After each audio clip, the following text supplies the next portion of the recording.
everyone, and welcome back to Bubbly Blazers, the podcast for ambitious women navigating boardrooms, brunch dates, and everything in between. Today's episode is a little more personal. It's just me today, and we're talking about something that no one really wants to admit, but I guarantee most of us have felt this at some point, and that is comparison. You know, the quiet scroll, the she's doing so well moment, the am I behind spiral, the why does it look so easy for everyone else energy. We're keeping it real today because I think you can be both ambitious, confident, building your dream life, and still have these moments where comparison creeps in. So pour yourself a glass of bubbly, throw on your favorite blazer, and let's talk about how to stay grounded, confident, and real, even when everyone else's highlight reel is loud. And in being honest, the theme for this episode came because I will fully admit the last few days, maybe week, I've definitely been noticing a lot more negative self-talk. I've been noticing more moments where I've been comparing myself in different ways to people, whether that's online or in person. And I really just started to not like myself for that.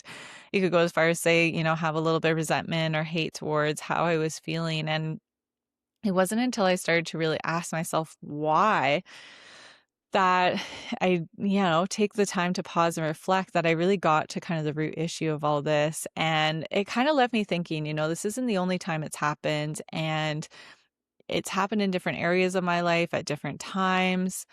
And it's something that, we maybe joke about with friends and we maybe talk about some of the things, in kind of offhanded comments or gossip situations.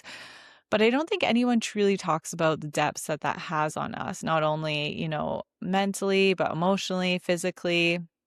And so I really wanted to kind of address this today in the pod and start the conversation around that. Comparison isn't always dramatic. I think sometimes it's subtle and sometimes it slowly creeps in when we start acknowledging those thoughts and really letting them settle for more than a moment. And so I think for me, I've noticed this in different aspects of my life. I think a lot of times I've noticed it definitely comes down to moments when I'm already feeling maybe stressed or feeling anxious or just kind of feeling low. We go through those seasons of change or even seasons of just being, and energy is just not quite there. And that's when I notice, when I'm at kind of those points is when these thoughts become louder. I start to acknowledge them more. I start to give them a little bit more energy and space to consume me. And then you just end up in these awful spirals. And it's not who you are. It's not how you actually think, but they're there and they're real. And so I think sometimes too, like we look to other people for inspiration or we look for others to motivate us. But how do we make sure that that motivation or inspiration doesn't cross into insecurity? How do we fix that or stop that am I behind narrative, or looking at, kind of the curated feed versus understanding what real life looks like for some people. And I think, there's a lot of pressure, especially in your early 20s, even towards your late 20s, when you're feeling like you have to hit certain milestones. Everyone's kind of navigating a different path. So, I look at one group of friends who has kids, they're, married, have a house, have a stable job. And then I look at other friends who are single, living in the city, traveling, living their best life. And I think, there's parts of each one of those that I envy at times, or that, I wish I had. But here I am living a life that I'm sure people look at and think, wow, if only I could have that, or if I could have a piece of that. And so, I think it's important, first and foremost, is to remember that wherever we're seeing these things that are making us question or making us compare, and oftentimes I will say it is social media that is a huge culprit of this, but it's not the only place. It happens in real life too. Is to remember that we don't want to compare our kind of behind the scenes to someone else's highlight reel. And I think that's easy to see on social media platforms because people obviously want to post the good things and share the fun things, but I think that's also a good reminder in the everyday too.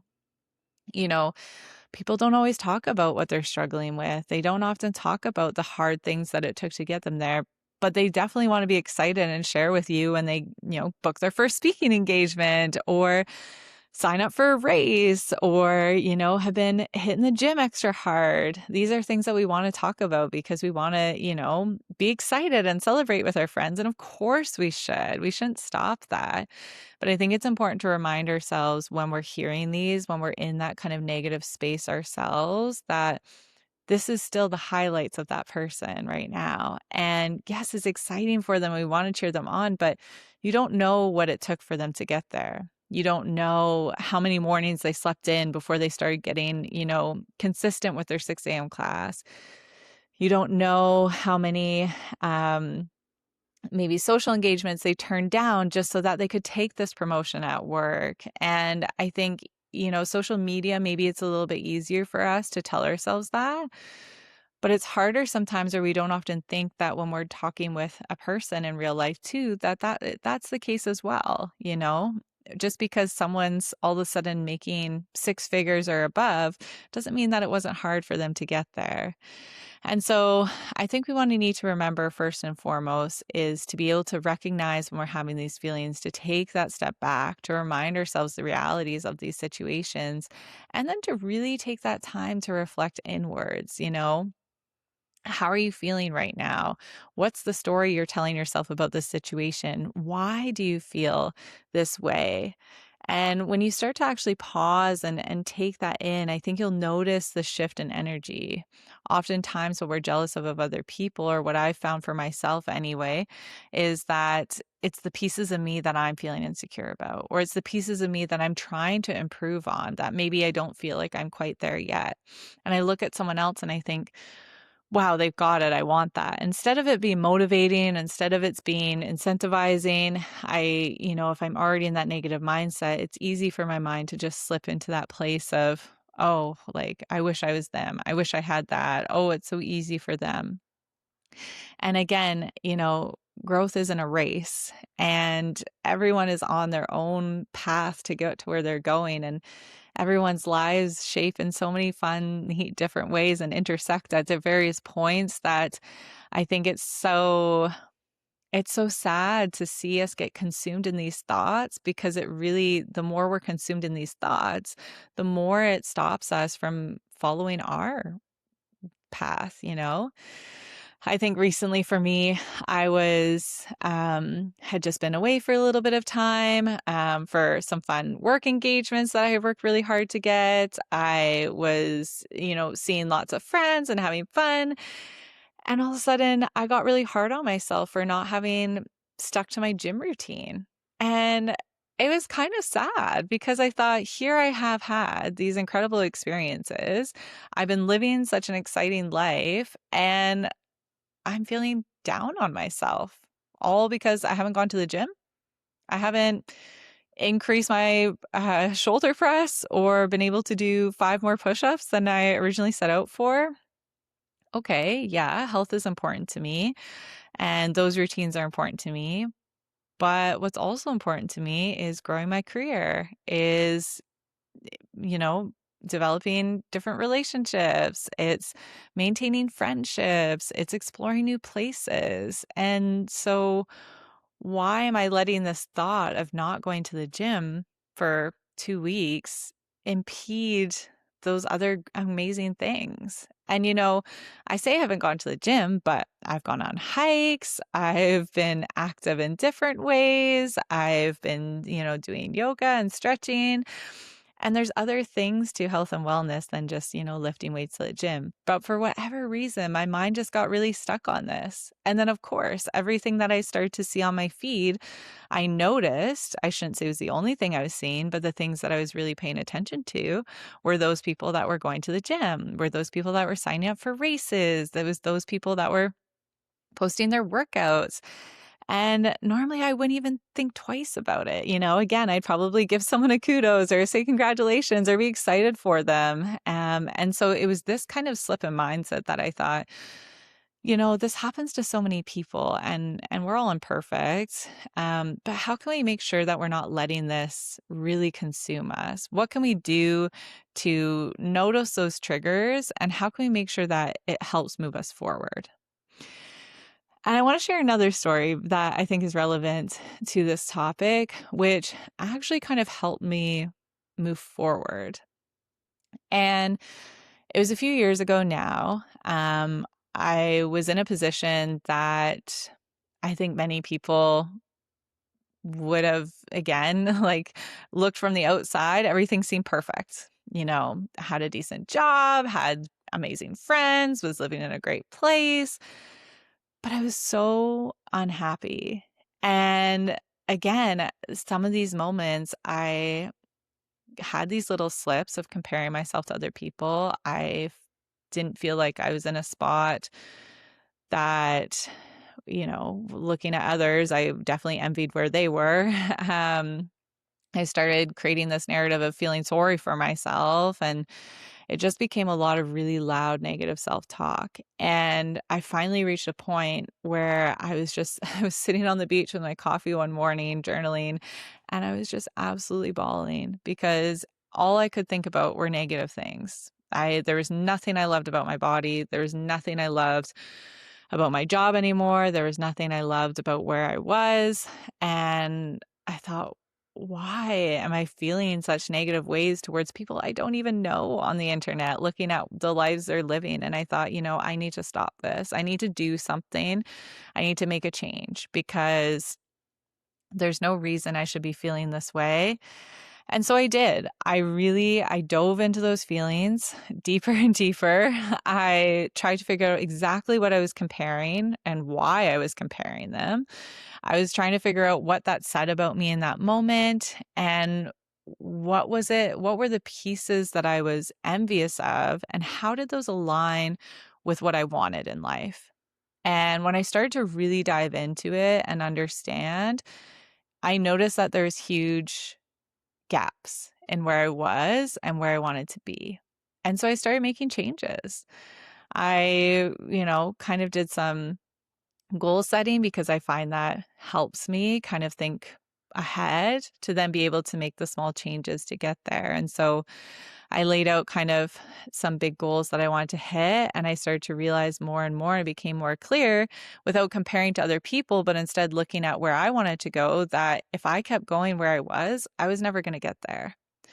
And so that in itself, and the fear of not getting to where I wanted in this life that can be so short, was what really pushed me to make those difficult decisions, have those hard conversations, to make changes.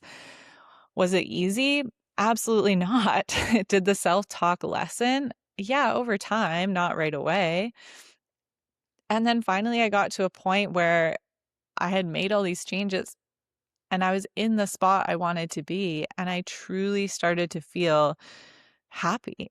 I started to notice my relationships change for the better. I started to notice I was on my phone less, or when I was on social media, I had positive experiences, finding funny reels to send friends or truly being genuine in my comments about being happy for people's success.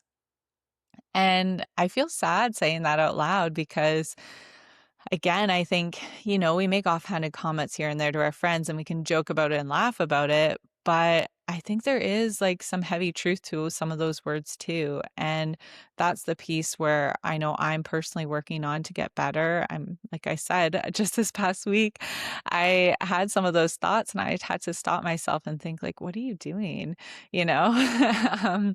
But I think that's something that when we can really, look at comparison as not telling us that we're behind, but instead telling us what we want, it can be helpful to really push us forward and to help us get out of our comfort zone to make those changes that we want to see.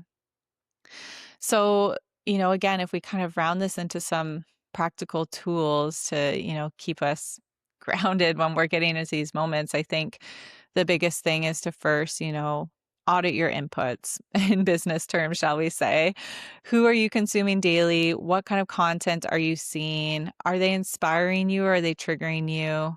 And, what messages can you mute or people can you maybe take a step back from without feeling the guilt? And also just allowing yourself the space to have that kind of neutrality, to not be comparing, to allow yourself to kind of just be in that present moment. Then, that next step is anchor back to your own timeline. What season are you in? What's your pace right now? What's your capacity? What are the little things you're working on right now? And really, celebrate those quiet wins. That's the next thing. The things, that don't get posted. The fact that you woke up at 5 a.m. to your alarm on the first go around, like, yeah, celebrate those. The fact that you had a proper dinner with protein or drank your daily water intake. Those are little things that compound over time. And the more you can be excited for yourself and celebrate those, you'll notice the less you're comparing to other people because you're doing the work yourself. And the more proud you are and the more you show up for yourself, the less you're comparing to other people because you're happy with where you're at. And then I think the last one that's important too, maybe most important to all of this, is really to expand our definition of what success looks like. What at the end of the day would make you feel like you lived a happy life? What is success in terms of business, in terms of personal, in terms of growth? It's not your salary. It's not your status. It's not relationship milestones because, there's people that are married that are so unhappy. But think about more in terms of like, what are those things that really mean a successful life to you? And then remember that you can still clap for the other person while building your own life. And I think that's something too, where we feel like it's one or the other, that it's a competitive space that, there's only one person that can be happy or there's one person that can have success. And that's so not true. And I know we know that at our core, but for whatever reason, when we get into these mindsets, it can be so hard to shake that feeling. And so I think that's another thing to remember is, what does success look like for you in terms of being happy and being successful in life? And remembering that we can get there at the same time that we lift other people up. So I encourage you this week, if you're feeling like you're having a lot of thoughts in comparison, or even down the road, if you have a bad day and you're noticing them, to really pause, think about one area where comparison is creeping in. What's the story you're telling yourself in that moment? And what would it look like to rewrite it? And really use this comparison instead of as a negative and to get sucked into that spiral, but instead to really push us forward and to elevate us and to keep us going. I hope this episode felt like a little exhale. I hope that as you go ahead into your day, you start to find the ways that you can cheer other people on, but also find moments to cheer yourself on, because I think that's the biggest takeaway in all of this, is that we need a little bit more cheer for our own successes. So comparison, remember, is human. It doesn't make you insecure. It doesn't make you ungrateful. It just makes you aware. And the goal isn't to never compare. The goal is to notice it without letting it run the show. You're not behind. You're not late. You're not missing your moment. I promise you, you're building something real. And real doesn't look aesthetic on Instagram. So if this episode resonated with you, send it to a friend who needs a little reminder. And as always, keep sipping your bubbly, keep wearing your blazers, and keep building a life that feels good, not just one that looks good. I'll see you next time. Thanks so much for tuning in.